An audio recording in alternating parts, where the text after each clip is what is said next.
chance. That was full of that. Cube Boy.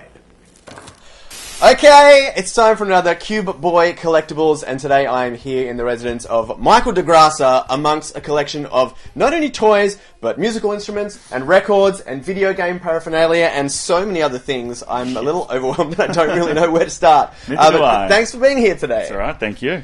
Where did it all start for you? What was the first thing that you started collecting? I actually think it was Sega consoles.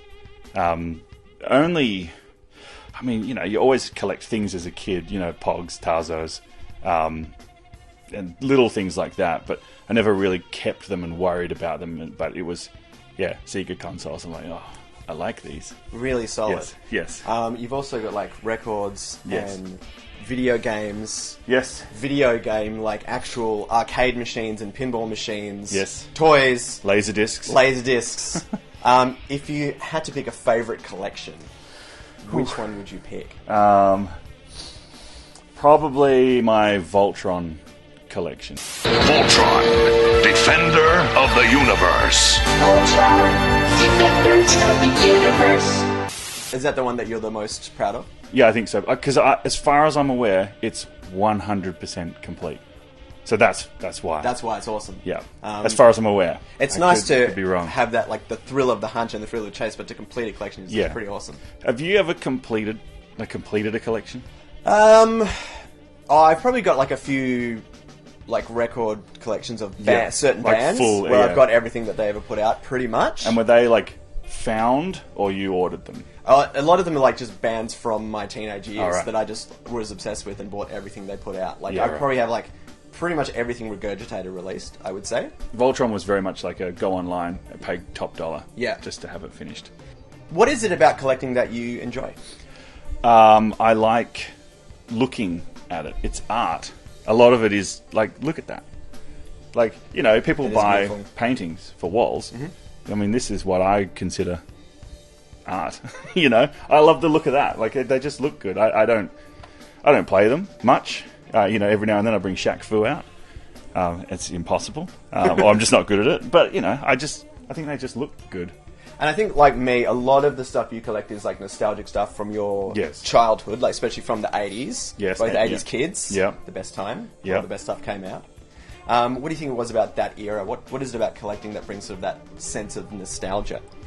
It's hard to know. You know, when you collect, you know, you always see old things. Like, you know, you go to the museum. Have you been to the museum? I have. And you go and there's, like, 80s lounge room.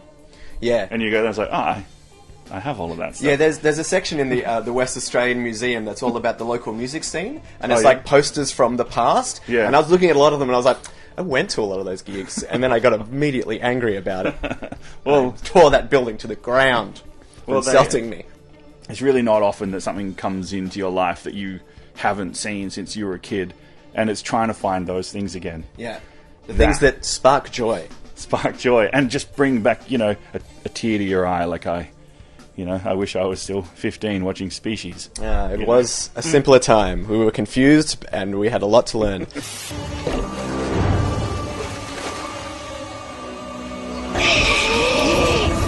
You have an amazing collection of musical instruments, and I know that you have a lot of synthesizers. And before we get to your sort of top 5 things in your overall collection, I would like to talk about what are some of the best ones you have, and what sounds from pop culture might people know them from? The Yamaha DX7. It's not rare. It's not. Well, it might. I mean, it's old. 1983 it came out. That's not that old. No, but there were so many of them. I think it was like one of the highest selling keyboards of all time. You know that Highway to the Danger Zone? That's a DX7. The Tina Turner, What's Love Got to Do With It? That harmonica, that's the DX7. It's all like, there's so many sounds. Like on a DX7, it's unbelievable, and it smells good. You know that old smell? That one's old great. music smell. Man. And then the Korg M1 is like later, like 1988.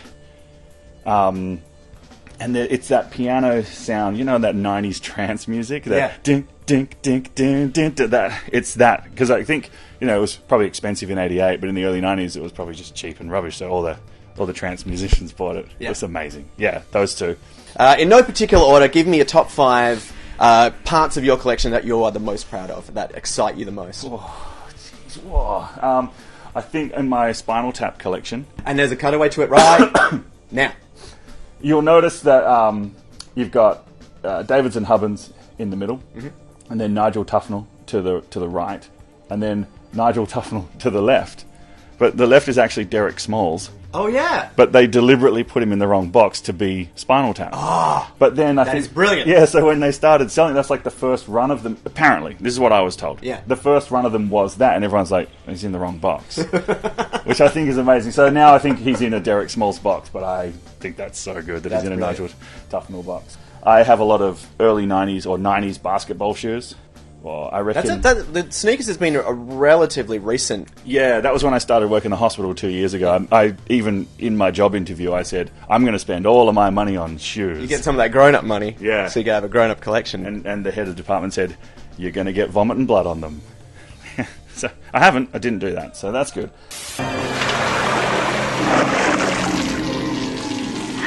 These are 90s. Super 90s. These aren't just like any 90s Nikes. I mean, that already makes them amazing, but they have a bit of a story behind them. These are Woody Harrelson's shoes from White Men Can't Jump. Not his actual Not the ones. actual. No, these are like made 10 years ago or something. Billy Hoyle Air Force Commands or something.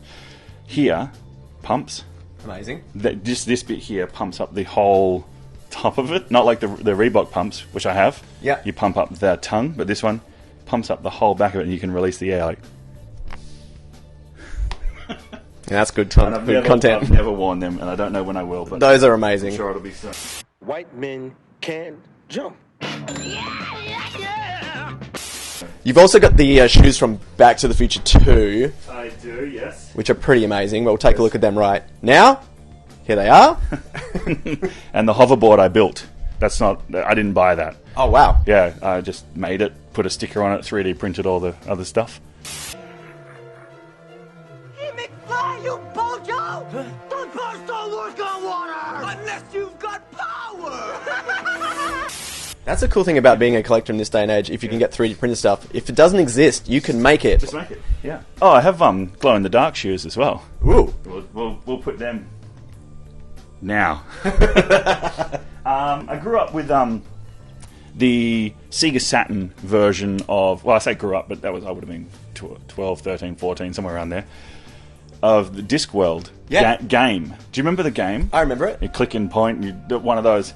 And so since then, I didn't know what Discworld was. I just had the game. I don't know how. I just had it. And I loved those click and point games like the Indiana Jones, Fate of Atlantis, Full Throttle. Yeah. Yeah, I think that was kind of one of those.